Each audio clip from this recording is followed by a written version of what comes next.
Amanda Costa, MSW RSW, is a mental health outreach worker with Unison Health and Community Services.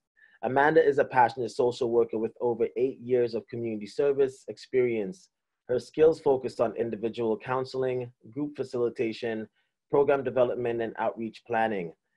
Amanda has experience working with diverse populations such as youth, seniors, substance users, sex workers, survivors of violence, and those living with mental health challenges. Over the years, she has worked both independently and collaboratively to deliver client-centered services using a strength-based and anti-oppressive framework.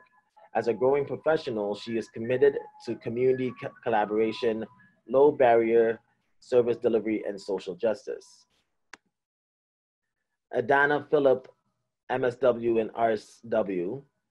I want to ask when we start, what does MSW and RSW mean for folks on the call, and myself as well? ADANNA is a social supports manager with CEE Centre for Toronto for young Black professionals. ADANNA is a registered social worker, MSW, author, and transformation coach. As the social support manager at CEE, she leads in developing a solution-based intervention framework to facilitate the well-being, transformation, crisis management of current and alumni participants. ADANNA obtained an honors and bachelor's in BA in psychology from York University and a master's of social work from U of T, and has been in the sector for over 15 years. Welcome, ADANNA and Amanda. Thank you for having us. No doubt. Can we get your videos on, guys, and just a little bit of volume, a little, volume here, please. Yes, our guests are here. All right. How are you guys doing today on this Tuesday afternoon or evening? Good. The sun is shining, so. Yeah, I was going to say the same thing. The sun is out. You can't complain. This is it. Right. All right. I'm going to just...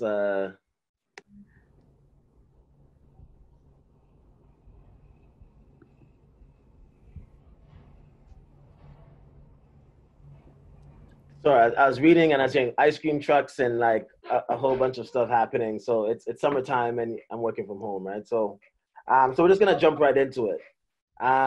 Tell us a bit about your organizations that you represent, and some of the services offered through your organization, which would be Unison and CEE Toronto. All right. So I guess I can start. Yeah. You mentioned first, though, the MSW and RSW. So the MSW simply means that we both have master's degree in social work. And the RSW simply means that we are registered, because officially you cannot call yourself a social worker if you're not registered. So even if you went to school for all these years and paid all this money, if you don't register with the College of Social Workers, then you can't call yourself a social worker. Yes. That's what that means. So a little bit about CEE. So as has been said, I'm from CEE Centre for Young Black Professionals. CEE is a Toronto-based charity that exists to support Black youth ages 14 to 29 or 14 and over. We are committed to addressing the social and economic barriers facing Black youth in Toronto and beyond. Our mission really is to create a society where Black youth are able to achieve financial freedom and they're able to achieve a high quality of life. Part of the way that we do that is by creating or training young people in 5 major industries. So we run a program in digital technology, in trades, in the social service sector, in film and production, and in hospitality. What is unique about our programs is that we're not just about technical training, but we are intentional. We've been intentional from the beginning about having person-centered supports as a part of all of our programs. So we recognize that it's not just about the technical training, it's not just about the technical skills, but also about the very soft skills that makes an individual successful in any workplace. And it's about helping young people to navigate some of the barriers that they face and some of the barriers that are not accounted for or that are dismissed in certain settings, but are certainly very relevant to the way they experience education or school or training program. So in a nutshell, let's see. Do you mind us elaborating when you say person-centered programming? Yeah, so I mentioned the 5 sectors that we train individuals in. For each of our programs, we have a social worker or a social support worker assigned. The role of that individual is to do assessments and to provide whatever services or supports that the young person will need in order to be successful in the program. So every single person gets to meet with the social worker on a regular basis, and then we go through what are some of the challenges that they're facing. So it might be housing for one person, it might be food security for another person, it might be mental health services for another person, it might be family relationship breakdown for another person. And then we create wraparound plans or support plans around the individual's needs.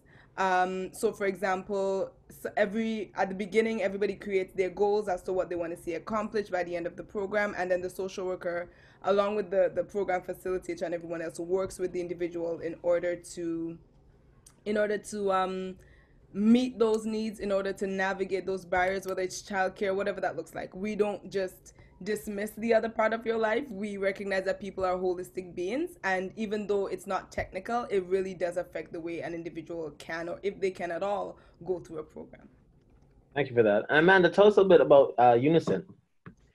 So Unison is a community health center. We're located in the West End, northwest end of Toronto. So we provide primary care services. So we have doctors, nurses, dietitians, social workers.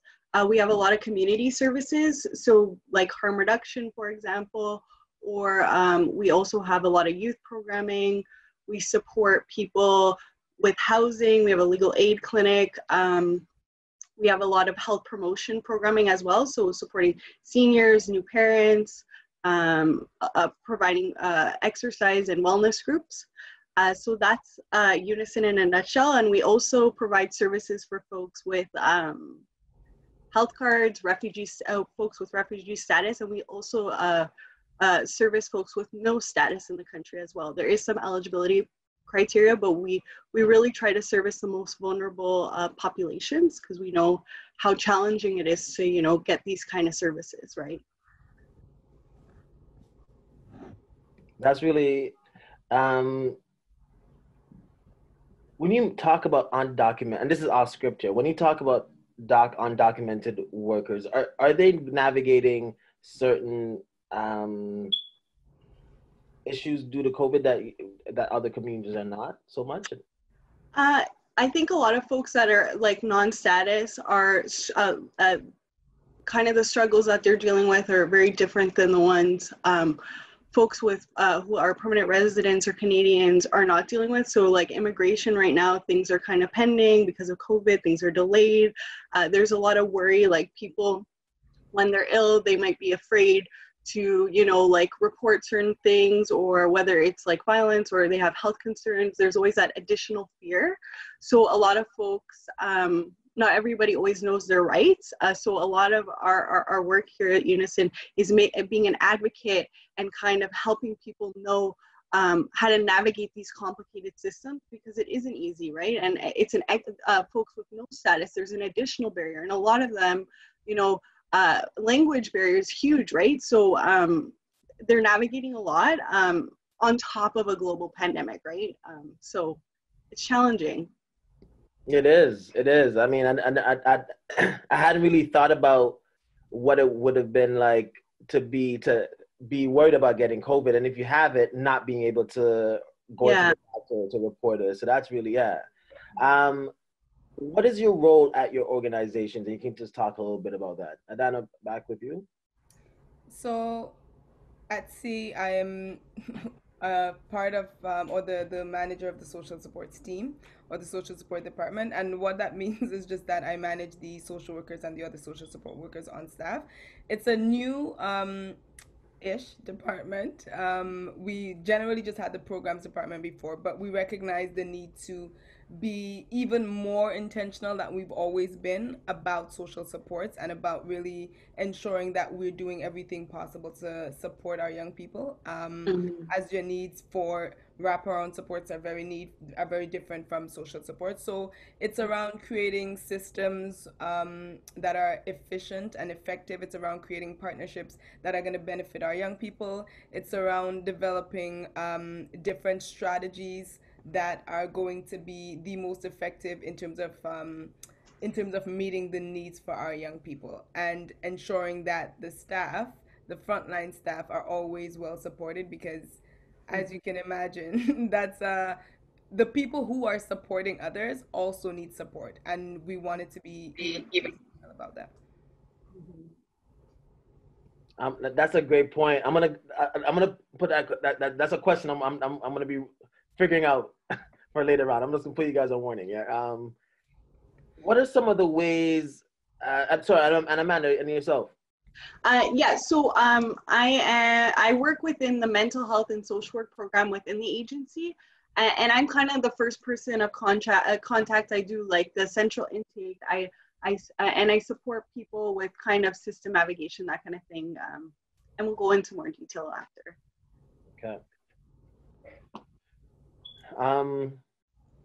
And what are some of the ways that you support your clients? Staying with you, Amanda. Primarily, so when folks call me, they're often looking for mental health support. So I support community members and community agencies with like system navigation. I provide brief solution focused therapy. So kind of like while folks are waiting to maybe see a long-term social worker for counseling, I provide like 1 to 3 sessions so they can kind of get prepped for that more long-term work. I provide some case management, and I also, when groups are running, I also facilitate a number of the groups that we run here at Unison, the therapeutic groups. So that's kind of my role here. Okay. And ADANNA? Okay, so a lot of what Amanda said is also Very similar.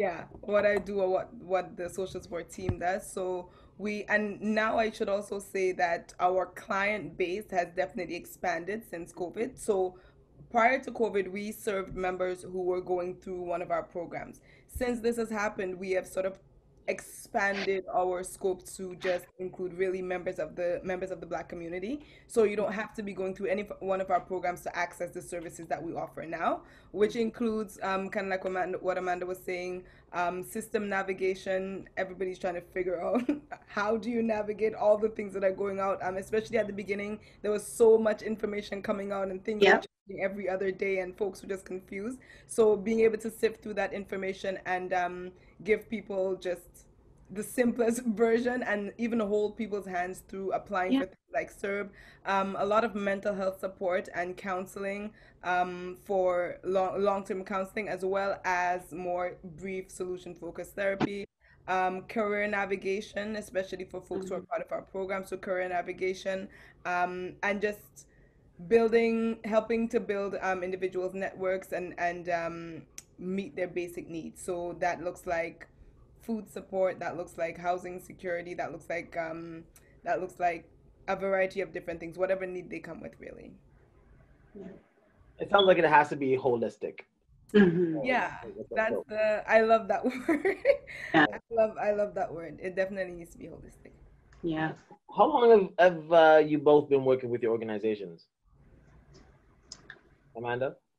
I have been with Unison for 3 years, and I think ADANNA, like, it's almost the same, right? We started at the same time almost. Yeah, it's just over 3 years now. I think I started in April or so, so yeah, it's about 3 years. Yeah.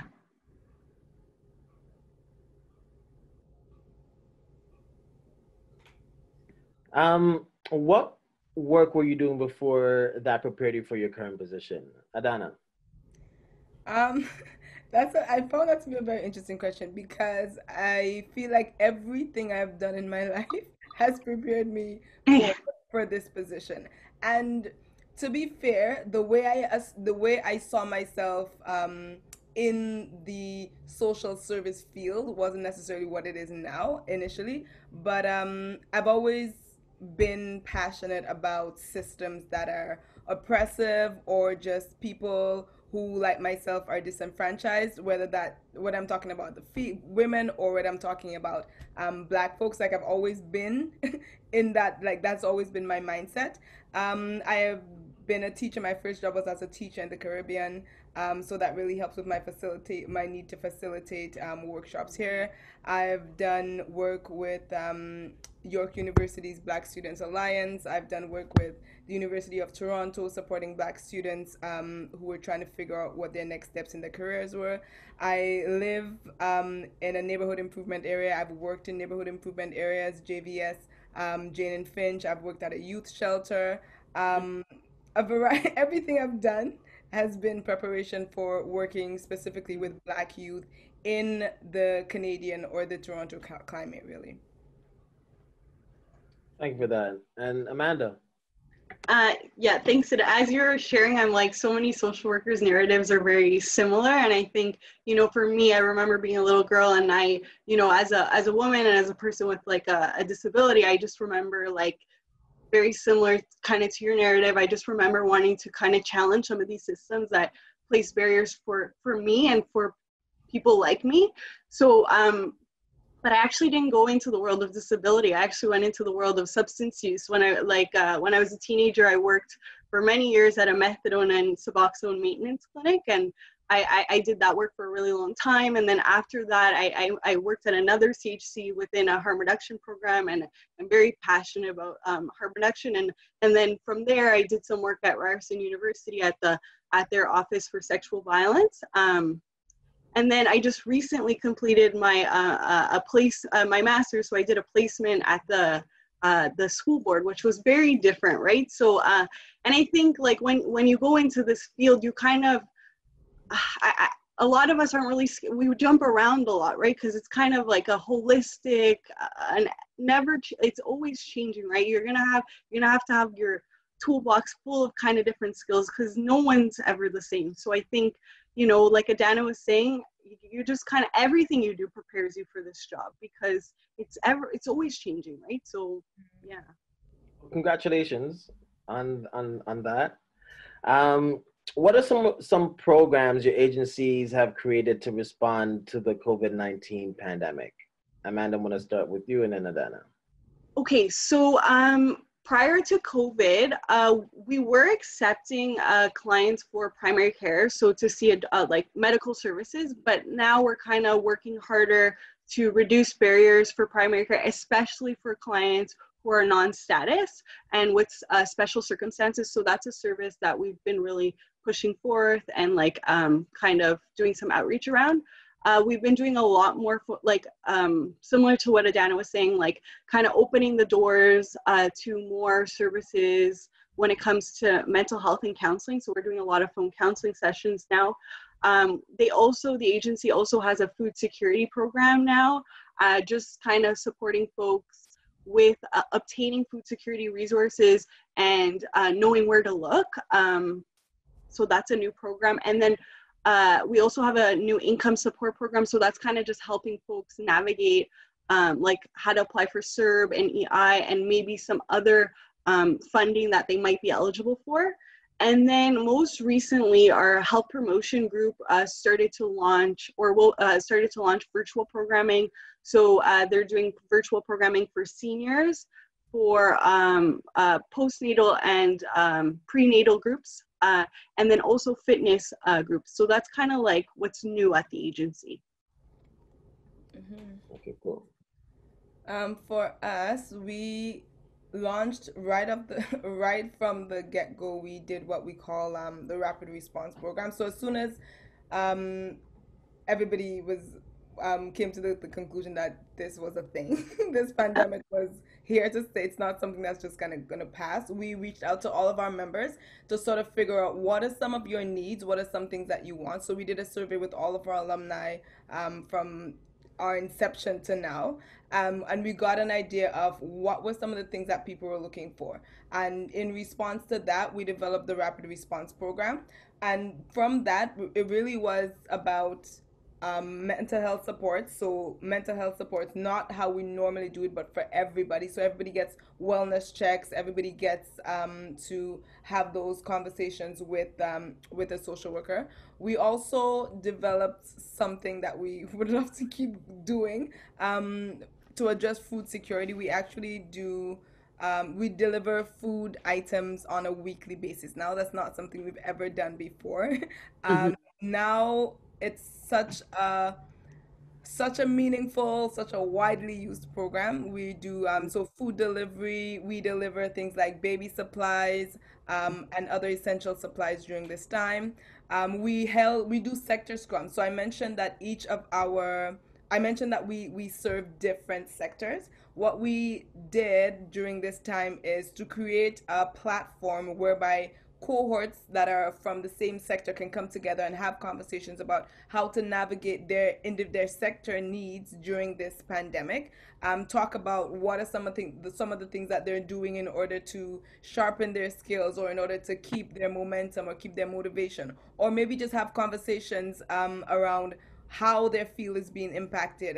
And also, to I think you mentioned Brandon, in the beginning, to reduce that feeling of isolation and that feeling of just like they're alone in a very, very scary situation. Like, I know a lot of people compared this situation to like an Armageddon or something, like the end of the world, some scene out of a sci-fi, and it was hard for people to go through that alone. So we did a lot of the sector scrums. We drastically increased our live social media engagement. So we were doing like social media lives constantly for a number of reasons. So one, it was to bring in professionals from different sectors to sort of do spread knowledge like on a wider platform that was open to anyone and everyone. Also to help folks cope with what was going on around them.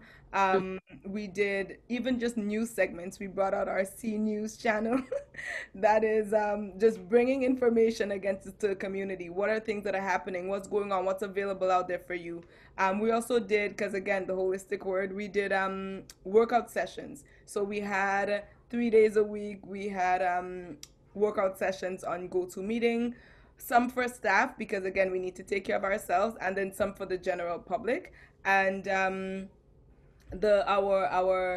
we try to do workshops, different workshops for the general public. So things like creating and setting goals. We're doing BIA, which is business in action, online or in a virtual setting. We've really tried to transition all of the things that we do regularly. We're trying to transition that into a virtual setting now. So we're getting ready to launch our programs that we would normally have been running in a face-to-face setting. So our C-Tech program is coming up, our film production is coming up, our culinary arts program is coming up, and we are looking to run all of those virtually right now.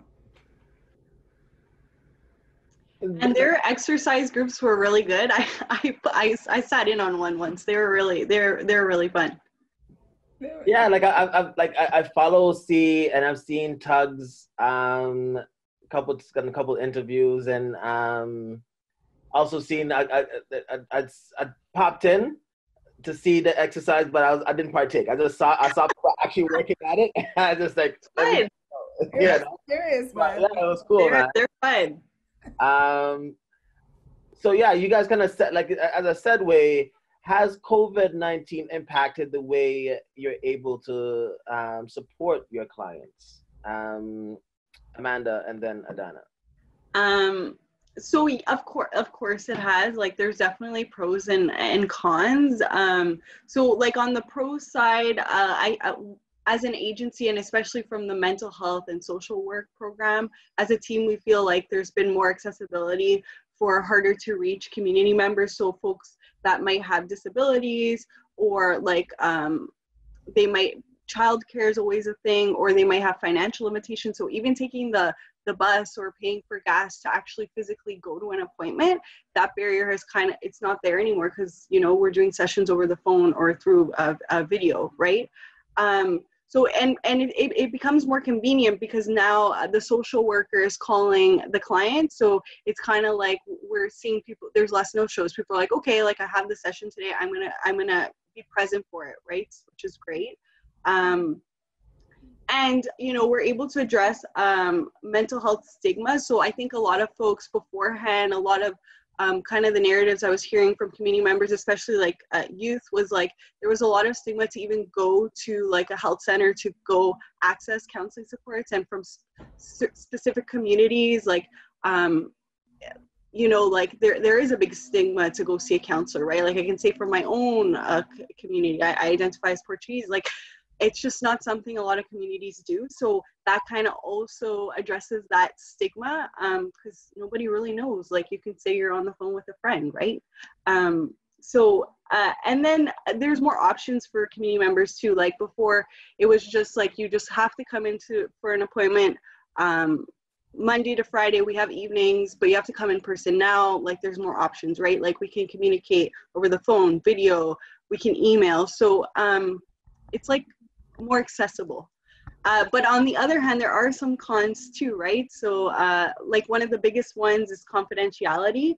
So when you're at home or wherever you are, like we've had situations where family members are doing a session, when folks are doing sessions over the phone at home, and like a family member walks in, so it's like, oh whoa, and they're in the middle of saying something really vulnerable, or they're on the bus and trying to have a session with you, or outside. So that's a huge issue, right? And then not being able to physically be with people, it can also be hard. Like I think a lot of the work that we do as social workers, body language is huge. So we don't get those cues now, and a lot of times even just being in the same room as someone, that kind of like addresses social isolation in a way as well, right? Like, and I think that's a really big piece that sometimes we forget to mention, right? Like just physical presence is huge. That's not there anymore, right? And then technical difficulties have been very challenging. Sometimes the internet, like, it doesn't work, or your phone disconnects, or there's always something, right? So that's been a challenge as well. And then I think safety is also an issue sometimes too. Like we've been getting a lot of calls in terms of like domestic violence. Sometimes it's harder to assess those cases for safety, because like sometimes, again, because of confidentiality, the person might not be in a safe situation, but they won't tell you because the person that is making the situation unsafe is right there. So I think being creative as to how we can get clients to communicate that, and how we can develop safety plans that make sense for them, that's been challenging too, right? So yeah, so there's been pros and cons. Yeah, I agree. I think there's definitely been pros and cons in terms of how COVID has impacted how we're supporting our members. One of the unfortunate parts with the onset of this pandemic was in towards the end of some of our programs, and so some folks had to be without placement, or lost job opportunities, and that was obviously very difficult for some of our young people.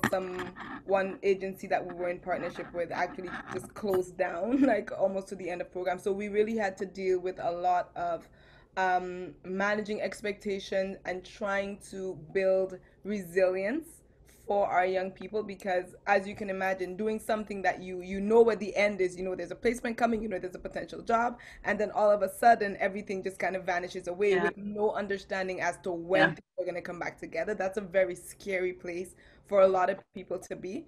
So a lot of work around building resilience, and just building up that sense of you're not in this alone. Yeah. The entire globe is going through this. We're going through it together. We're going to recover together. It's not always going to be this way. So that was challenging.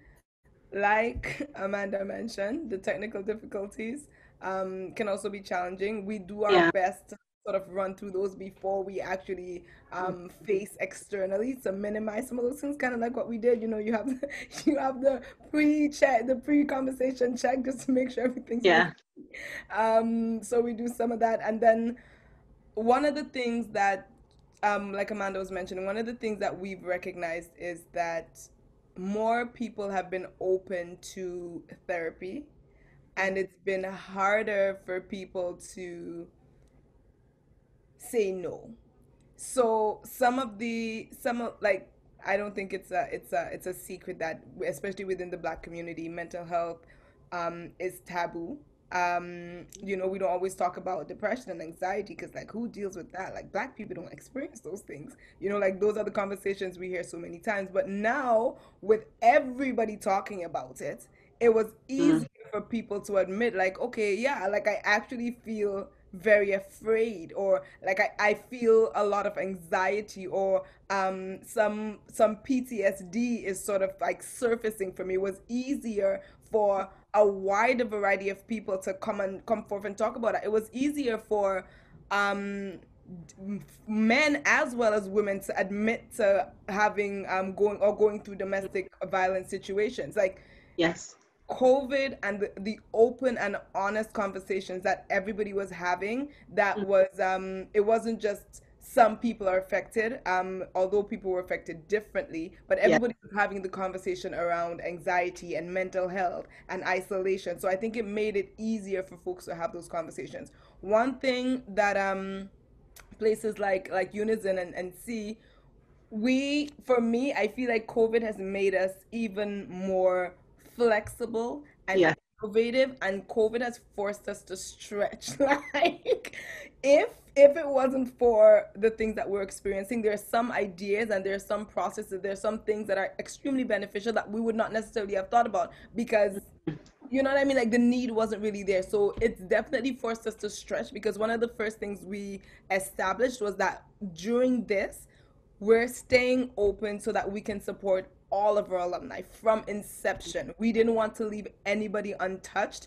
because just because you went through a program like 4 years ago doesn't mean you're not going through the exact same struggles that somebody who was on their way to placement is going through. So we Yeah. decided that we were going to leave nobody untouched, and so it stretched us to reach out to everybody in order to see how we can support. So Yeah. there were negatives, but we definitely re-engaged so many of our members, whether they wanted just an Uber voucher or they just wanted somebody to talk to, like, Yeah. whatever it was. We were so innovative and flexible in what we offered that we were able to touch so many more lives. So COVID it's stretched us. Yeah, I agree.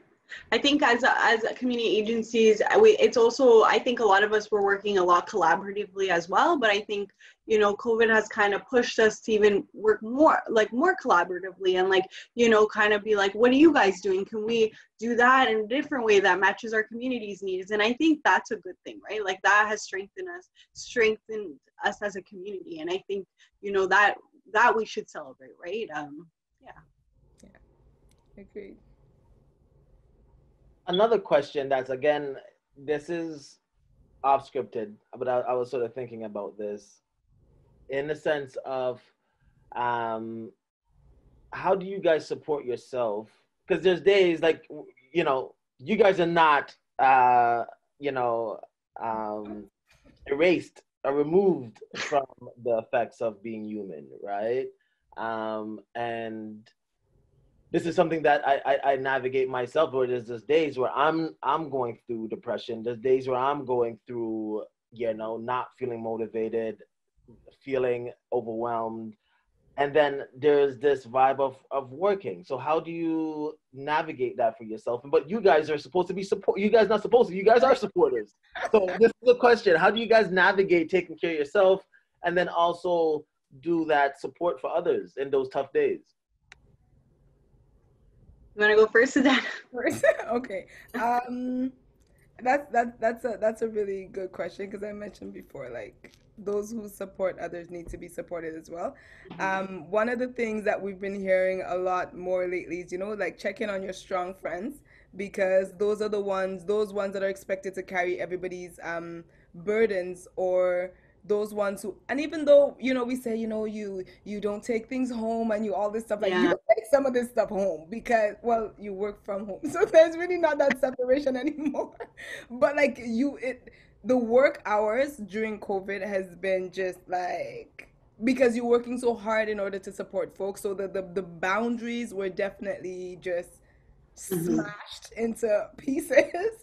Yeah. But I think it's for me, one of the things that we have at C is a very understanding culture. And I think that is so important. Like the workplace culture is conducive to get it done, but how are you doing?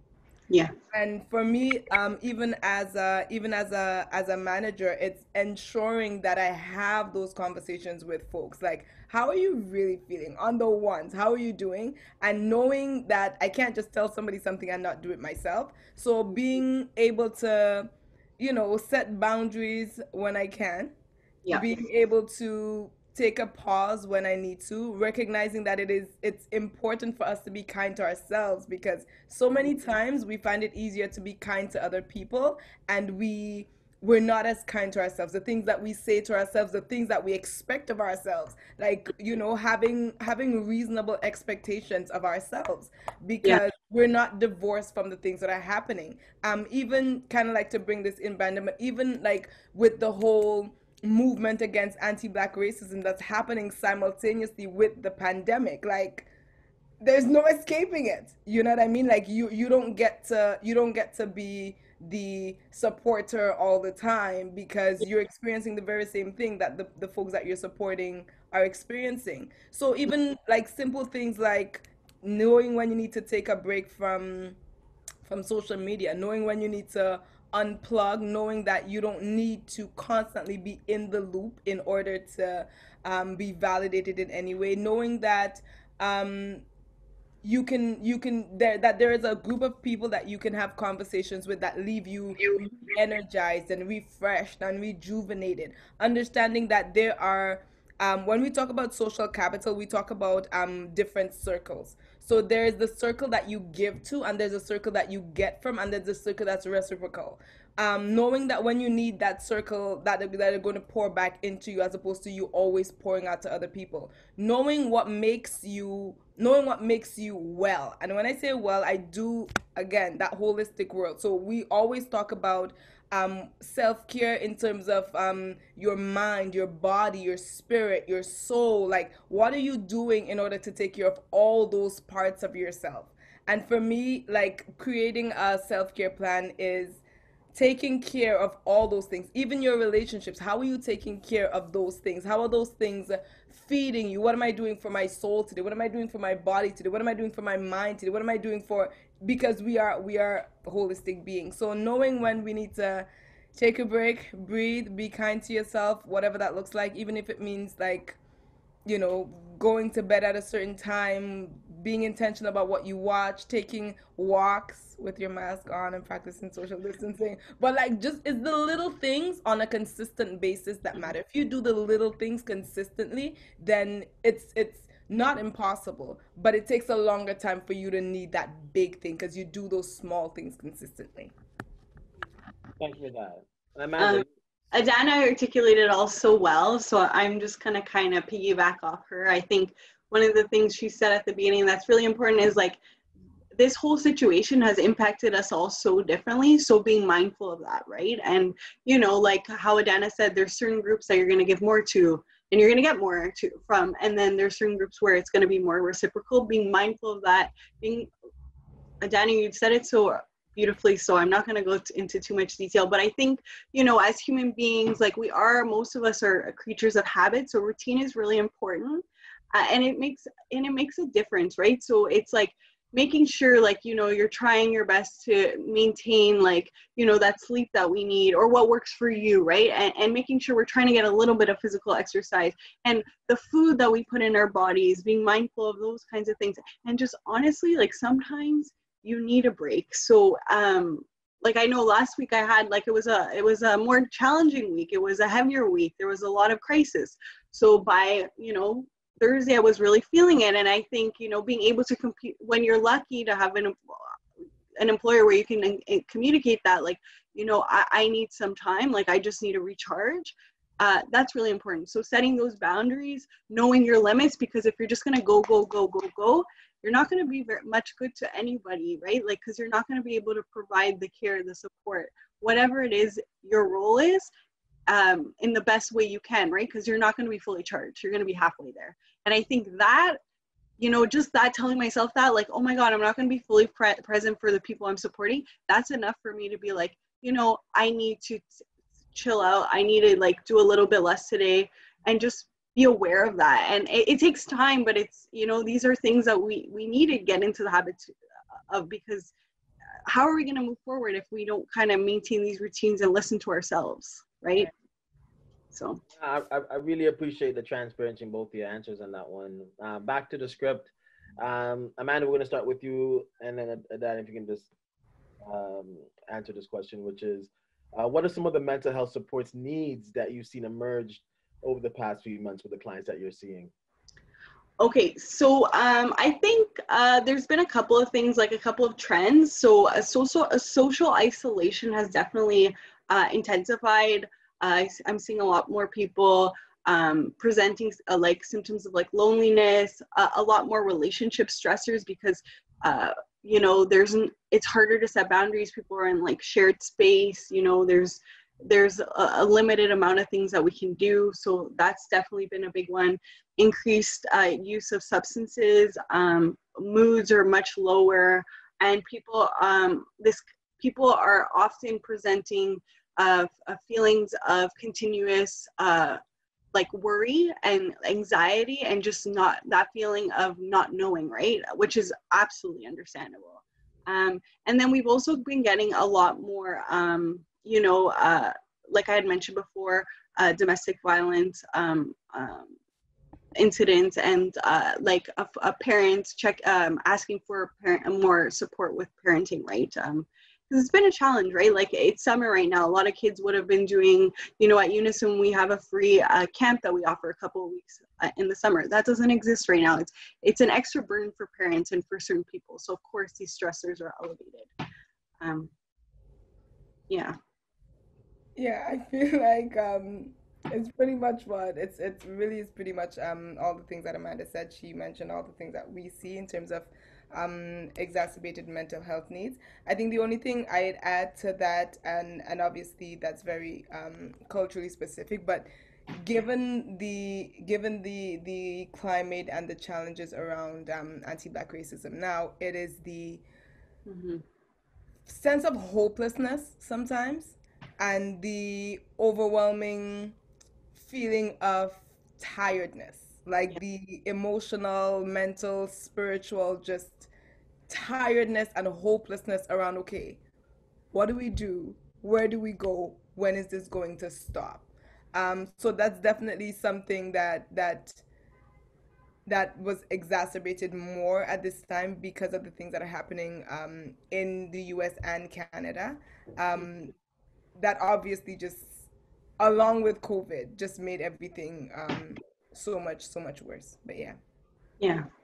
And I agree. A lot of our clients are expressing similar kind of narratives. And I think it's, as agencies, I think it's our duty to provide services that reflect these needs, and in order for us to enact real change. And I know Unison is, working with other CHCs. So like our groups reflect anti-racist practices. So clients have access to clients that reflect their own cultures and narratives and stories. So I think that's really important. And as agencies, I think that's part of our role, and we kind of have to take that on, right? Because that kind of helps deflect that feeling of hopelessness, right? That there is change happening, right? So, yeah, and I know you guys have been doing a lot.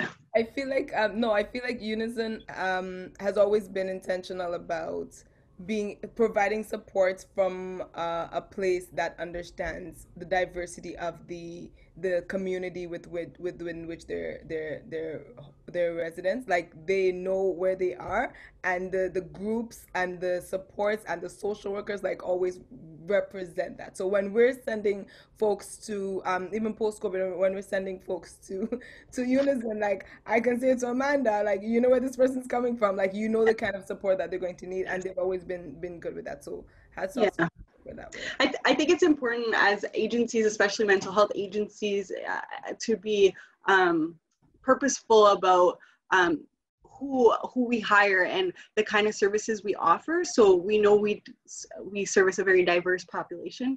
So you know our counselors and our mental health workers are diverse, and they reflect that population. And similar with like C, like their staff reflect the community that they're supporting. I think that's very important, right?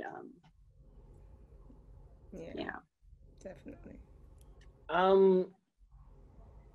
Have you seen an increase in people trying to access your agency services? Why do you think that is? ADANNA and then Amanda.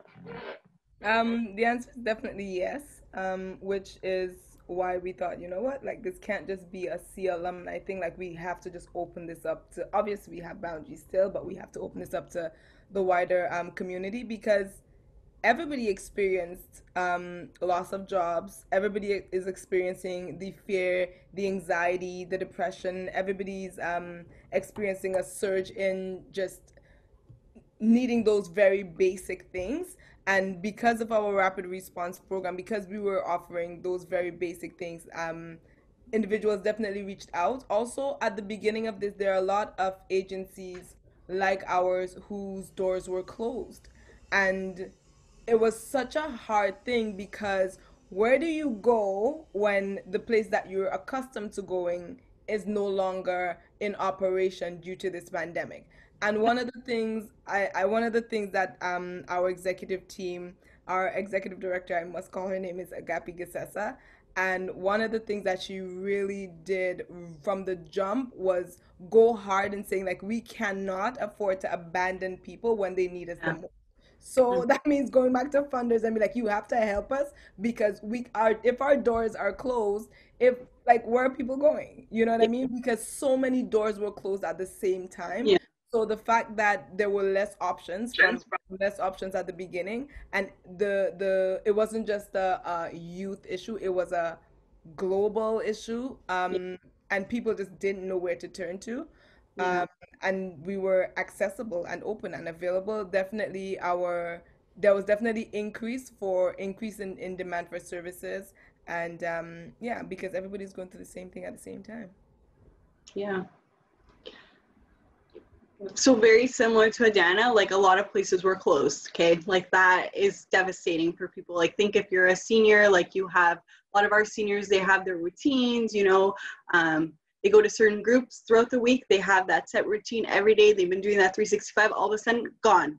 Yeah. It's devastating, right? And even our youth, right? And I think having to navigate that was very challenging, and advocating for, you know, new programming and programming that matched the needs of the community, like in the here and now, was really important. And I think we just got way more, like just based on a lot of the things we have said, like a lot more internal and external referrals. We've even been getting a lot of referrals from like folks outside of the city, which, you know, and I think that has to do with the fact that places were closed, and, you know, there's not as many mental health services when you leave Toronto. So yeah, it's just been like, you know, the floodgates like kind of were, you know, overcharged a little bit. So yeah, it's been busy. And yeah, big shout to Agapi. I saw her on the news recently, and she killed the interview. It was a great interview. It was shared a bunch of times. Mm-hmm. But as you're talking, ADANNA, I started to think about, you know, C was also in my floodgate a lot recently. With you guys lost someone that impacted a lot of folks. I never met this woman, but there was a lot of people on my social media that was passing on condolences. You know, and as you're talking, I'm wondering, like, you know, how do folks go through, like, navigate grief? And maybe you can't answer this question right now, but like, as the organization is, you know, maybe grieving someone, but then also doing this work. And I think there's a challenge, and this is a balance, I think, with a lot of organizations are trying to face, which is being productive, but then also support yourself of like, hey, this is a pandemic and grief. And I'm wondering, how did that look like this last couple of weeks over at CEE? Yeah, that's a good question. I think I want to start by saying, unfortunately for us at C, we've dealt with a lot of loss over the years. We've lost a number of members through gun violence and overdose and those sort of situations, because we really do serve the quote unquote hardest to serve population. Like, we really want to reach out to Black youth that may have other doors closed in their face, and that comes with youth at increased risk of a variety of different things. So we've dealt with a significant amount of loss. So that grieving conversation, that grieving process is something that we go through.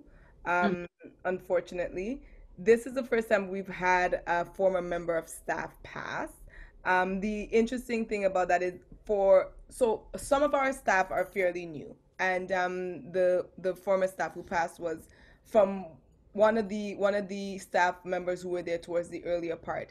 The folks who were there at the beginning with and worked with that staff member were obviously really affected very heavily by it. And I think for the rest of us, it was about creating space and understanding and holding space for people. So literally, even as like, in my role as the social supports manager, like, sometimes people turn to, especially when you have an interdisciplinary team, like, people turn to the social workers, like, okay, like, what do we Yeah. do? And being able to hold space for the other staff members, being able to talk people through some of what they were feeling, being able to just create a space where people can talk openly and honestly about their feelings and feel their feelings and cry and have that moment and stand in solidarity with staff and give people space when they need. Like, some folks needed to take some time, like take a day or two off, and being able to create that space for individuals so that they can go through the process and they can grieve and mourn, because again, there's so many things happening all at once, and it's just another straw that breaks the camel's back, and there's no coming back from something like death, obviously. So really just standing in solidarity, creating safe spaces for people to mourn and grieve and go through that, and just have those conversations about the staff member. So thanks for asking. It definitely was a very trying time for a number of our staff members. Yeah. Nah, I appreciate the transparency, and it's just, I think one of the things I'm loving about hearing about both your organizations is just like the again, there's not this, it's a holistic approach, but it's like there's a humanness, and it also sounds like it's informed by community versus top down, you know what I'm saying? So, yeah, anyways, next question. Has COVID created any additional barrier for people to access your agency services? Amanda, let's start with you. Yes, it has. So, like, obviously trends that we've kind of like put forth is that more people are trying to access mental health counseling services. So what that means is that there's longer wait times, right? And that's unfortunate because, like, when people call us, they're ready for that support. And it just, it's devastating, to have to tell that person you got to wait a couple weeks to a couple months, right? So I think that's one of the major ones. And then the other thing is, like, a lot of our clients are very, like, they're vulnerable populations. They don't all have access to a phone. Like, they don't all have access to the internet. That's a privilege that, like, a lot of us get to, live with, including myself. So kind of navigating that and advocating for like internet resources or phone services for clients, or like getting them tablets. That's something that, we've had to kind of do.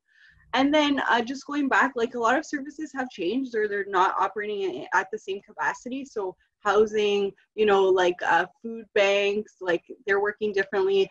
Immigration, youth services are very different now as well. And all of these services, there's often delays, which has been very frustrated clients, right? Like it's hard to move forward, right?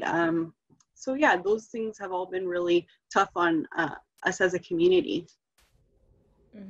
I agree, and I think all of those things Amanda mentioned, like really navigating some of those systems, were difficult before. Now it's even more so. Shelter system, housing system, Yeah, like those have definitely been very challenging.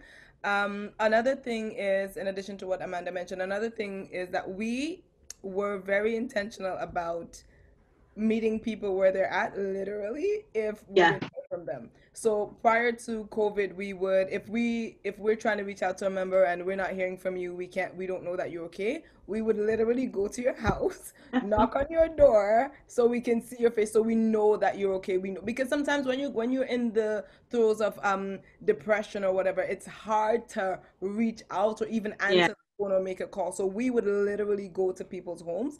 yeah, COVID really shifted that, that was hard, yeah, because like, the people who are not able to reach out or answer, whether it is that they don't have internet access, or whether they're not safe, or whether they are in depression. You don't know.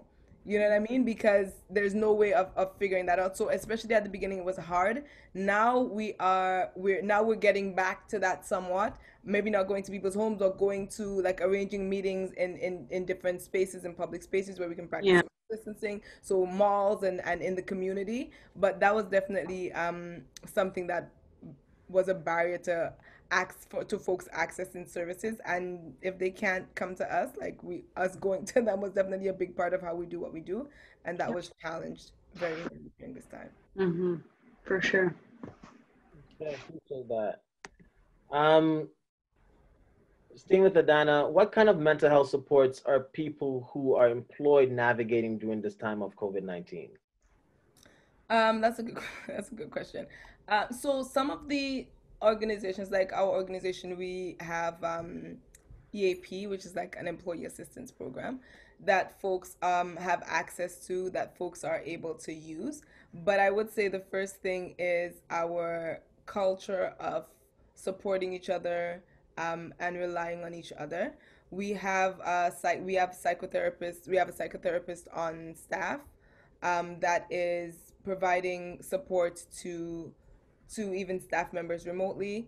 There is a very there's a very there were different organizations that kind of reached out. Okay, like, frontline staff, what are you doing? What kind of supports do you need? And that was helpful. So we didn't use all of them, but those were available. So, like, York University had their therapists reach out. There were different organizations that kind of reached out and were open to supporting our staff. But I think for us, mainly what folks use are our culture of support, EAP, on staff psychotherapists. Um, and I know there's a comprehensive list of different supports that are available through the City of Toronto website. That's actually very helpful, because it's specific in terms of culture and identity, whether it's gender identity, sexual orientation. Like, they're very detailed in terms of what sort of supports you need, where you should go.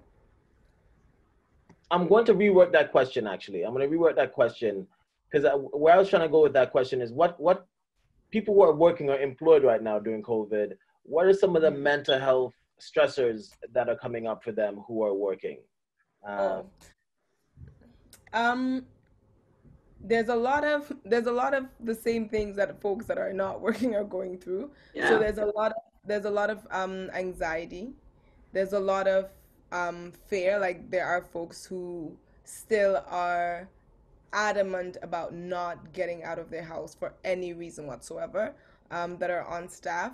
There are folks who are dealing with depression, burnout, compassion fatigue, Mm-hmm. because, like you say, you're doing this all the time, every day, and sometimes the situations that you face, or the situations that you're trying to work through, they don't they're not easy things that you can just have one conversation with somebody and it goes away. So these are things that you're working through with somebody on an ongoing basis, and you're trying to serve, like, 200 and somebody alumni plus community on top of that. We don't have a very large team. We have a very powerful team, but not a very large team.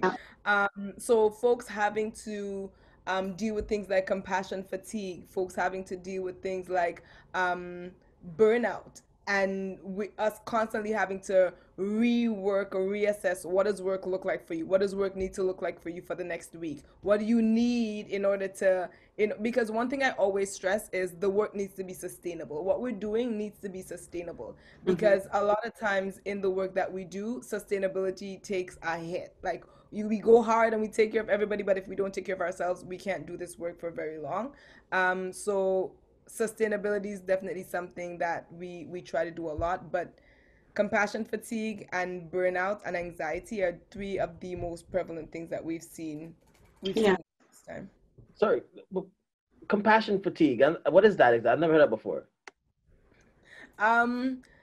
Compassion fatigue essentially is around the understanding that your empathy, because you constantly have to be empathetic towards individuals, the things that they're going through, and you cannot do work effectively if you are emotionally removed or stoic. Because you can't be empathetic. Exactly. If I'm talking to you and I can't feel you feeling me, then I'm not trying to talk to a brick wall. You know what I mean? So in order to do this work constantly, it takes a lot out of an individual. After a while, if you don't find ways to replenish what you're always pouring out, you come to a place where you cannot absorb anything else. You come to a place where you don't have empathy to give anymore. It's out. And then you start becoming resentful. You start just being constantly tired, emotionally, physically, spiritually. You're just drained and tired. You don't have any more to give, and it actually does more harm to the people that you're trying to serve than good. Because if you can't show up in a empathetic way, if you can't be present, then you can actually re-traumatize people. You can actually make individuals turn their back on the service that they really need, and you're doing more harm than good, and it's not sustainable. Sooner or later, if you don't check that, if you don't get that resolve, then it's going to lead to burnout. Or you see people like that all the time. Like, you go to those agencies and they're those people who just don't care. Like, they've been there so long and they're just like, they're there, but they're not there. And you have people just like, I don't ever want to go back to talk to that person. That person was so mean, or that person just, they didn't care. They give you resources, but it's just like here you go. And it's not, they didn't start out that way. Nope. They didn't take care of themselves along the way, and they've been doing it for so long. They've seen this story so many times that it's no longer ADANNA coming to me with this. It's just, it's just another person, it's just another number. I cannot absorb anymore. I cannot show up or be present or be empathetic with you anymore. Like I can't take it on without exploding. So I'm gonna put my walls up, whether you say it intentionally or not, and I guess work from that place. Yeah. I appreciate that. Amanda, yourself? Yeah, I think like ADANNA said it really well. I think and just going back to what I had mentioned before, it's like being aware and purposeful of your actions. Like, you have to, like doing this work, you have to be really reflective and you have to know yourself really well. And I think a lot of people, one of the biggest struggles I think folks are having is learning how to establish new boundaries with COVID, right? So working from home and establishing boundaries with, roommates, loved ones, whoever it is, right? And a lot of us are doing this work from our bedrooms. So, and having to, mentally tell yourself like, okay, I'm checking out now. I'm no longer at work. So learning to build those new boundaries it has been new, right? And it's a process. So I think that's been, one of the main ones. And I think, like focusing on self-care. And I really liked how ADANNA said at the beginning, like just making a self-care plan. And for everyone, that's going to look really different. And we all are different. So just kind of sticking to it, knowing what works for you, and like maintaining that routine is really important. I can't express that enough. Like, and self-care doesn't mean like bubble baths and like, a night, like delicious food and a nice bottle of wine.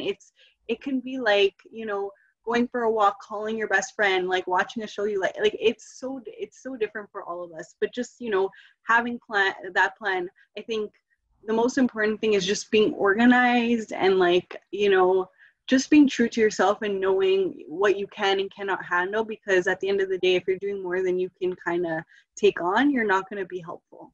Right. Oh, and then another thing that I've been noticing, especially with people that are employed, I've been noticing some people like feelings of guilt, like so I think some people, you know, with so many people being unemployed and dealing with, you know, a lot of financial struggles, I think there's like this also sense of guilt, like here I am, like employed when, you know, like my friend, my cousin, my whatever, my neighbor is, you know, struggling. And I think that's also been really real. And like yeah, it's almost like survivor's guilt, right? Yeah, it is. And not only with like COVID, but like with the protests and with, you know, there's been increased overdose and more violence. Like we've been seeing all these trends, and I think those kind of just perpetuate those feelings of like guilt. So, and I think it's like processing that is important.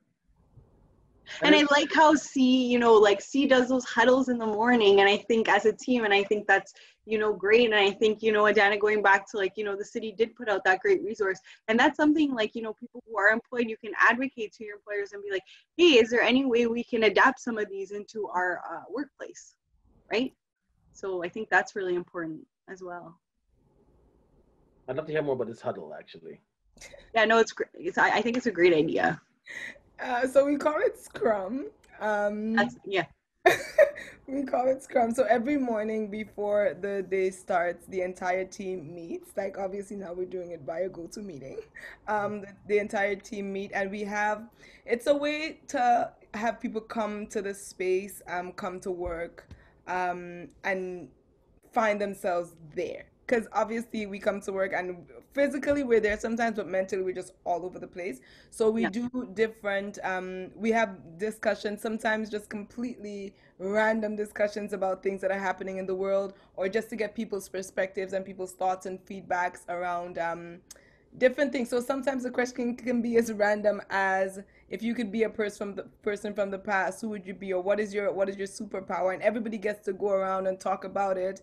Something completely unwork related. Sometimes something has nothing to do with work. Sometimes it's a teaching day where we do talk about, okay, what are some of the things that are coming up?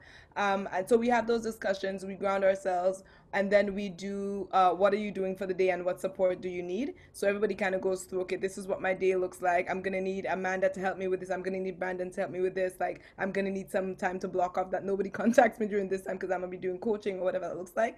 And then to end it off, we do a motivational sort of send off. So okay, this is how we're gonna approach our day, da da da da. And we actually do it's like a sports analogy towards the end. So we do the motivation, this is how you're gonna play today, this is how you're gonna do it, and then we actually bring it in and say whatever our word is, and just kind of get everybody hype and ready for the day. And it's so powerful. It can last anywhere up to like an hour and a half, even for some really intense discussions, like 2 hours. But it's really good. It eases that sense of isolation, and you're just talking, you're learning more about people, you're hearing different perspectives, like, oh, I didn't know you thought like that. And it's just interesting and an engaging way to know folks, right? Yeah. Sounds dope, man. On the flip side, what kind of mental health supports are people who are unemployed, navigating during this time of COVID, even with CERB? ADANNA and then Amanda. Yeah, I think for people who are unemployed, even with CERB, a lot of it is the fear of the unknown. A lot of it is the anxiety of okay, what comes next? What's happening next? Where are we going? Like as much as we don't have control, we are people who like to have control, or like to imagine that we have control. Yeah. So this sense of we don't know what's happening, or we don't know what's going on, or we don't know how to do what we're doing is definitely very pervasive for people who are unemployed. Even like with CERB ending soon, the idea of what's coming next, people having to figure out, okay, how am I paying my rent once this whole sort of releases and I have like 3-4 months worth of rent and no job, like those are some really difficult places to those are some really difficult places to be in. And I mean, people are incredibly adaptive, but there's only so much that you can take. There's only so much that, what I like to say is, there's only so much water a sponge can absorb before it starts leaking. Yeah. So like dealing with all the things that we mentioned, the anxiety, the fear, the PTSD, the feeling of, as much as some people feel isolated, some people feel trapped, like Yeah. they don't know where to go. They want to get out, but they don't know where to go. Like options are very limited. Where are you gonna go? You're gonna leave your domestic, your violent situation to go to a shelter that where people may have COVID-19. Like the options are And you're so gonna bring your kids, exactly. so yeah. Those are, yeah, really difficult, really challenging situations that folks are facing, employed or not, serb or not. It Mhm. really is. Yeah, the struggles are similar. Yeah. I honestly don't have anything to add. That is literally, I couldn't have said it better myself. Like, we're dealing with very similar, like, folks that are dealing, like, that are unemployed. Like, I just gonna mirror what you said, ADANNA. Yeah. That's okay. How has the process of physical distancing impacted the way you traditionally build trust with your client? Amanda, then ADANNA. So I talked a little bit about body language, and like obviously all social workers, mental health professionals are different. For me, body language is really important. I think not having that has been challenging as not only a professional, but for a lot of the community members I work with. We're not going to pick up on so many nonverbal cues, which is hard, right? So I think that's been a really difficult for me on a personal level. I know a lot of my other colleagues have had challenges, and a lot of the, clients I work with are like, I really miss coming into the center. For some, it's great not coming in, but for others, they really miss that connection, because just sitting in a room with someone who's there and is there to really support you and to be with you, is just so powerful in itself, right? Like, so that's kind of been not there, Mm-hmm. And I think, just, sometimes when you're in person with someone, there's more room for like, a little bit of silence that makes certain, when people express certain, certain parts of their stories that are more vulnerable, it just kind of validates it even more. And yes, you can use silence over the phone, but I just think it's so different when it's in person. So, I miss that. Yeah, really to go off what Amanda's saying, it's a lot of just missing the in-person Mm-hmm. contact. A lot of people, like Amanda said, are asking, when are you going back to the office? So we kind of have both. Like folks who are Yeah. like, I'm not really ready, but there are folks Yeah. who are like, when are we going back? Like when can I see, my cohort again?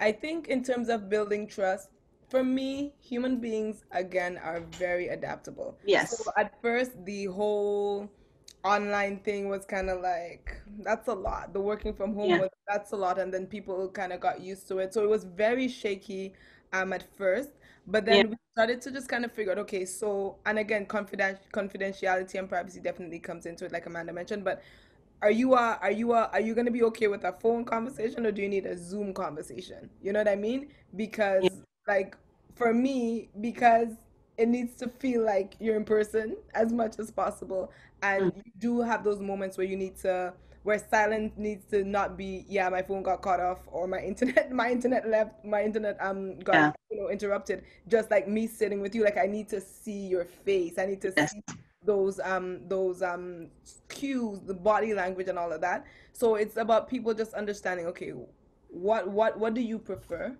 um it's about folks who said, yeah, that's not the thing for me. There are folks who still have that stance, which is Yeah. challenging, because right now that's the only option. But for the majority of folks, there's been a process of adaptation, where they've come to understand, like, okay, so my choices are Zoom or phone, or whatever is GoToMeeting, whatever it is, or the telephone, and people have been open and doing their best to adapt. Human beings are Yeah, incredible. I agree. Has COVID-19 created any new opportunities for client supports with your agencies? ADANNA and then Amanda. It definitely has. Like I said before, COVID-19 has forced us to stretch.